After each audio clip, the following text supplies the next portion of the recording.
Bonjour à tous, c'est Isabelle de la chaîne Le Jour se lève. Bienvenue à tous nos fidèles auditeurs et à tous ceux qui découvraient notre chaîne. Soyez les bienvenus dans ce temps autour de la parole de Dieu. Père, je te prie qu'ils se laissent édifier par ta parole et que tu leur distribues les grâces les plus excellentes et les dons les plus parfaits. Amen. Aujourd'hui, j'ai dans mon cœur de vous parler du repos des saints. Alors, je précise que les saints dont il est question, ce ne sont pas des figures spécifiquement canonisées comme dans la tradition catholique. Dans le Nouveau Testament, le terme saint est utilisé pour désigner tous les croyants, c'est-à-dire les vrais chrétiens eux-mêmes. Ainsi, dans Éphésiens 1:1, Paul s'adresse aux saints qui sont à Éphèse. C'est donc à vous, les saints de l'Église de Christ, que s'adresse cette exhortation, pour vous parler plus spécifiquement de votre repos. Il y a un verset dans Hébreux 4:3 qui dit ceci : « Car nous qui avons cru, nous entrons dans le repos. » Alors peut-être que vous servez Dieu depuis des années, mais au fond de vous, vous êtes fatigué, inquiet, tendu, toujours en train d'essayer de faire suffisamment pour Dieu, d'être au niveau. Vous aimez le Seigneur, mais vous n'êtes pas vraiment dans le repos. Alors ce message est pour vous. Alors bien sûr, quand la Bible dit « Nous qui avons cru, nous entrons dans le repos », elle ne parle pas d'un croyant avachi, qui ne prie pas, qui ne sert pas, qui ne témoigne pas, et qui appelle ça le repos. L'apôtre qui écrit ces mots était tout sauf inactif. Il voyageait, il prêchait, il servait, il travaillait, mais dans le repos. Le repos de Dieu, ce n'est pas l'absence d'activité, c'est la cessation d'un certain type d'activité. Celle de l'agitation de la chair, de l'effort fait pour se sauver soi-même, de l'activisme pour se rassurer. Et ne faisons pas l'erreur non plus de croire que ce repos n'est que le repos du ciel. Le texte dit « Nous qui avons cru, nous entrons dans le repos ». Le verbe « entrons » est au présent. Il ne dit pas « nous entrerons un jour après la mort ». Bien sûr, le repos parfait, il sera dans la gloire. Il n'y aura plus de larmes, plus de tentations, plus de souffrances. Mais ce repos céleste commence déjà ici-bas. Alors, qu'est-ce que ce repos des saints dont parle l'Hébreu ? C'est d'abord cesser de lutter contre Dieu en lui résistant. Arrêter la guerre intérieure contre sa volonté, contre sa parole, contre notre propre conscience. Avant notre nouvelle naissance, la conscience nous accusait. Nous pouvions avoir peur du jugement, de ne jamais être assez bien. Il y avait comme une tension permanente entre Dieu et nous. Et le repos, lui, commence quand, par la foi, nous déposons les armes, nous nous rendons, nous cessons d'argumenter avec Dieu et nous disons « Seigneur, tu as raison, ta parole est vraie, j'ai foi en ta fidélité, je me rends à toi. » Entrer dans le repos de Dieu, c'est aussi cesser de faire nos propres œuvres pour nous-mêmes. Beaucoup de religions dans ce monde n'est rien d'autre que des œuvres faites pour soi-même. Je prie pour être protégé, je sers pour être vu ou approuvé, je donne pour me rassurer sur mon salut. On agit non par amour pour Dieu, mais pour se sauver, pour se sécuriser, pour se justifier. Or l'Écriture dit « Celui qui est entré dans son repos, s'est lui-même reposé de ses œuvres. » Ce n'est pas qu'on arrête toute œuvre, mais on arrête les œuvres dont l'objectif numéro 1, c'est moi. Mon salut, mon image, mon mérite. Quand notre salut est vraiment abandonné à Jésus-Christ, quand nous acceptons qu'il soit entièrement notre justice, alors ce que nous faisons pour Dieu n'est plus pour nous sauver, mais par amour pour lui. Ce ne sont plus nos œuvres, ce sont des œuvres nées de sa grâce. Ce sont ses œuvres à lui, celles qu'il a préparées d'avance pour que nous les manifestions. Ce sont les œuvres dont Jésus nous a dit « Vous ferez les mêmes œuvres que moi », sachant que aucune ne pourra être accomplie sans que ce soit lui qui les fasse à travers nous. Alors ne croyons pas qu'entrer dans le repos, c'est faire des œuvres à partir de nous-mêmes. C'est tout le contraire. Il va falloir cesser de faire des œuvres en croyant que c'est nous qui les faisons. Une œuvre peut être religieuse extérieurement, mais venir seulement de la conscience, de la peur, de l'espoir, sans l'action du Saint-Esprit. Ce sont les œuvres de la chair, même si elles ont une forme pieuse. Oh, on peut se forcer à prier, à aller au culte, à servir, uniquement parce qu'on a peur de Dieu ou peur d'être rejeté. Peur d'être mal vu, sans amour véritable dans le cœur. Ces œuvres fatiguent, épuisent, frustrent. On se sent écrasé, jamais assez, toujours en dessous. Le repos commence, lui, quand on s'avoue vaincu. Seigneur, tout ce que j'essaie de produire par moi-même ne mène à rien. Illumine les yeux de mon cœur pour que je comprenne ce que signifie « ce n'est plus moi qui vis, c'est Christ qui vit en moi ». Car alors, Seigneur, si tu vis en moi, si je te laisse vivre en moi, toutes les œuvres que je vais faire, c'est toi qui les feras à travers moi. Aussi je remets tout entre tes mains. Je rejette mon fardeau sur toi. C'est aussi cela, entrer dans le repos de Dieu. C'est ce que Jésus promet dans Matthieu 11, 28, 29. « Venez à moi, vous tous qui êtes fatigués et chargés, et je vous donnerai du repos. » Et il nous invite à jeter sur lui tous nos soucis. Les soucis spirituels, émotionnels, matériels, familiaux, professionnels. Comme un enfant qui pose sa petite main sur la grosse valise que son père porte. En réalité, c'est le Père qui porte tout. Beaucoup de chrétiens souffrent parce qu'ils essaient d'aider Jésus à porter ce qui n'est pas fait pour leurs épaules. Décharge-toi sur moi de tous tes soucis, nous dit le Seigneur, car moi-même, je prends soin de toi. Il y a aussi beaucoup de chrétiens qui portent des fardeaux que Dieu ne leur a pas donnés, des poids, des soucis, des œuvres ou des responsabilités que Dieu ne leur a jamais demandées et qui ne viennent pas de lui. Il y a des gens dans les religions, dans les traditions, dans le monde, qui sont très forts pour lier des fardeaux pesants et les mettre sur les épaules des hommes, alors qu'eux-mêmes ne veulent pas les remuer du doigt. Alors que c'est pour la liberté que Christ nous a affranchis. Ne vous laissez pas mettre de nouveau sous le joug de la servitude, nous dit le Seigneur. Le Seigneur confie des fardeaux à ses disciples, mais les siens sont doux et légers. Pourquoi ? Parce qu'il les porte avec eux. Alors déchargeons-nous sur lui de ce qui n'est pas de lui et entrons dans son repos. Le repos, c'est croire que Christ s'est engagé pour tout ce qui me concerne, pas seulement pour mon pardon, mais aussi pour ma vie entière. Je fais ma part, j'obéis, mais je compte sur lui pour tout diriger, tout porter, tout soutenir. Car Christ est notre sagesse, il est notre justice, il est notre sanctification, il est notre rédemption.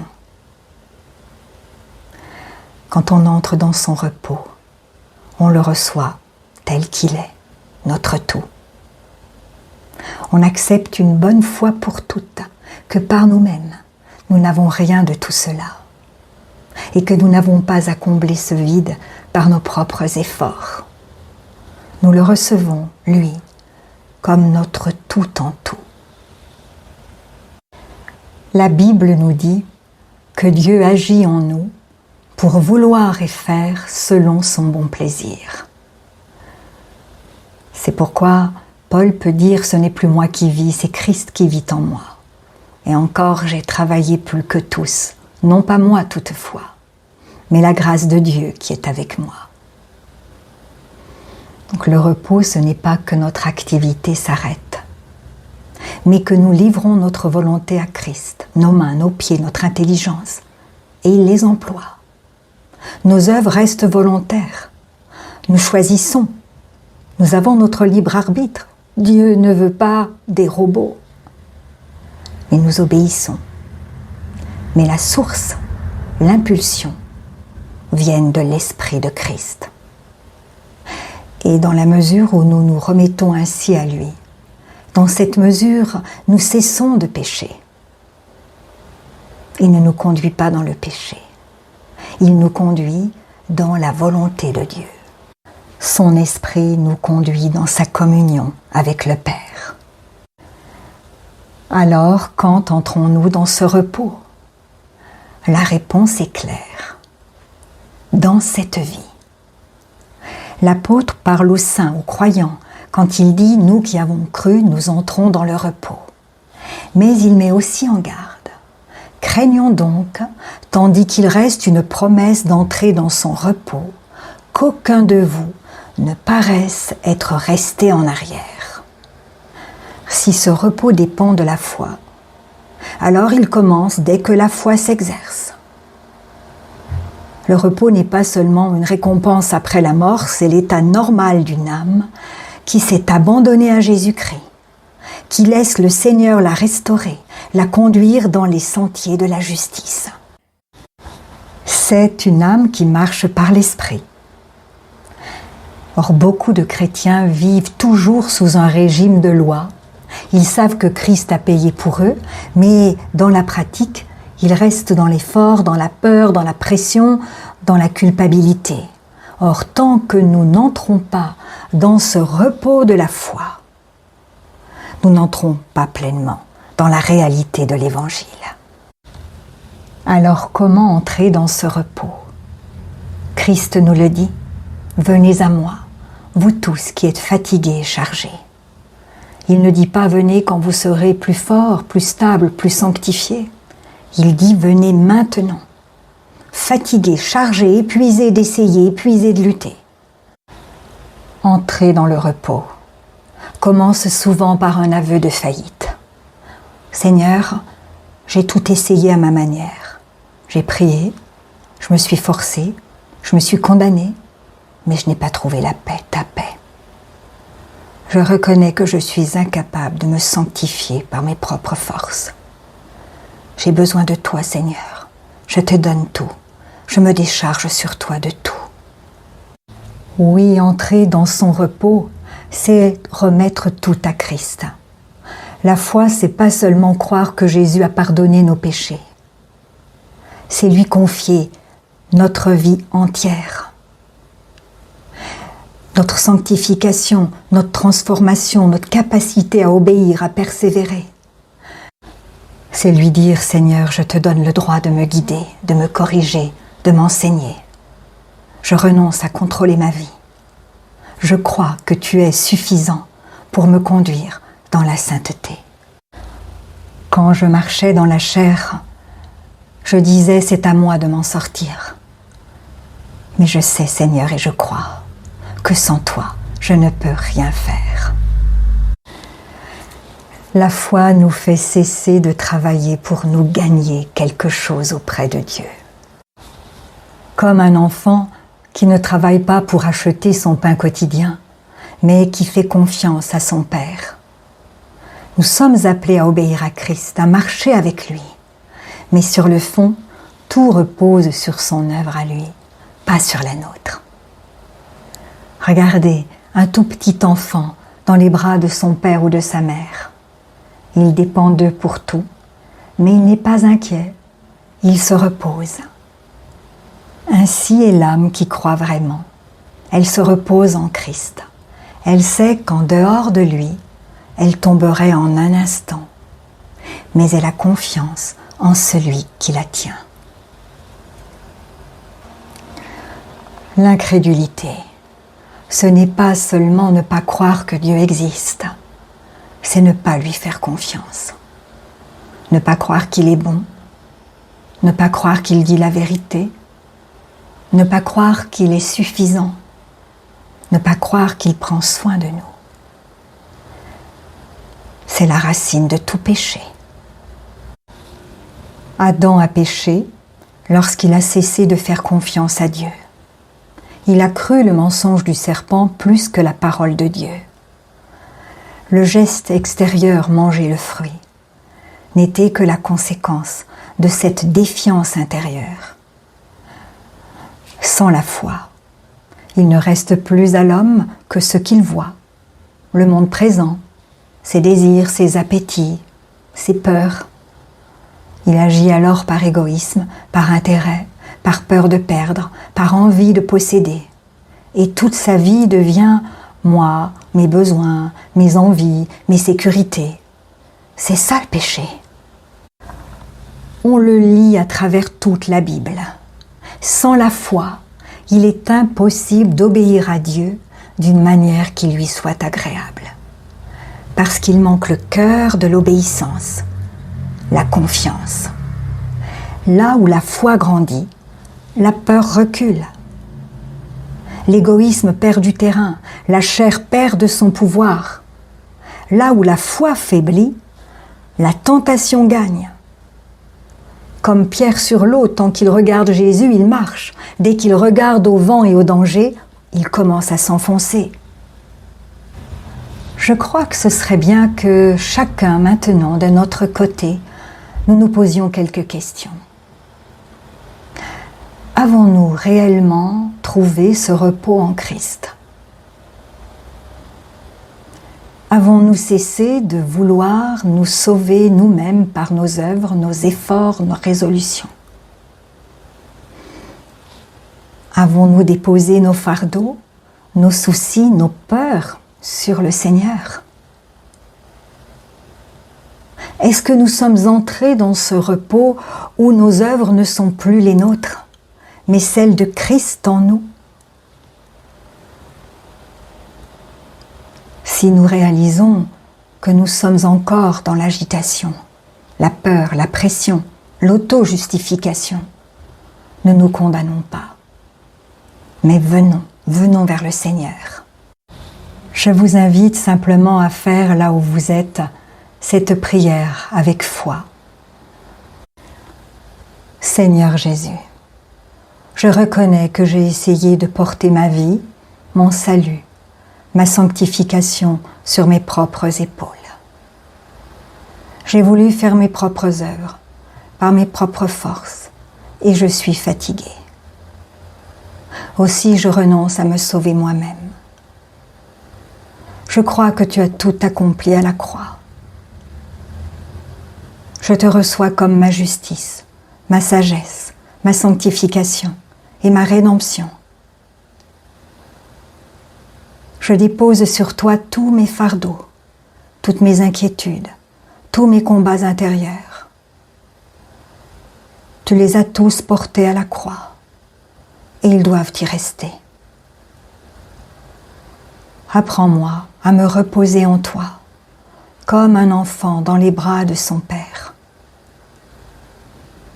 Conduis ma volonté, mes pensées, mes actes, afin que ma volonté, mes pensées, mes actes soient ta volonté, tes pensées, tes actes, afin que mes œuvres soient tes œuvres en moi.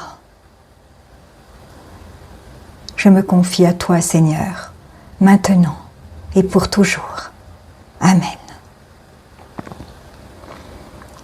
Frères et sœurs, fidèles auditeurs ou simples passants de la chaîne Le Jour se lève, le Seigneur nous dit « Car ainsi parle le Seigneur, l'Éternel, le Saint d'Israël. Dans la tranquillité et le repos sera votre salut. Dans le calme et la confiance sera votre force. Mais vous ne l'avez pas voulu. Vous avez dit non. Nous prendrons la course à cheval. Combien de fois nous aussi, nous avons voulu courir, agir, nous débattre, plutôt que de nous reposer en Dieu.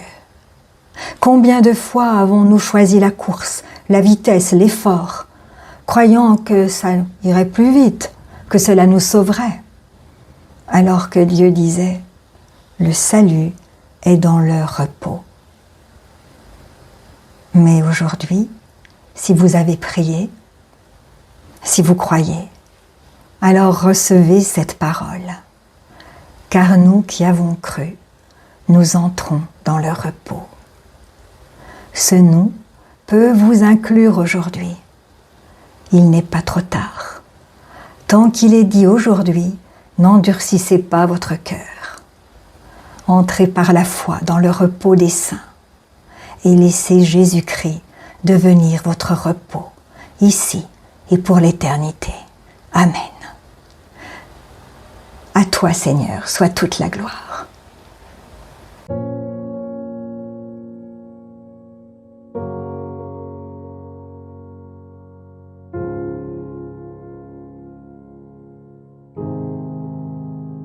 Si la parole de Dieu touche votre cœur, ne l'endurcissez pas. C'est Jésus qui se manifeste.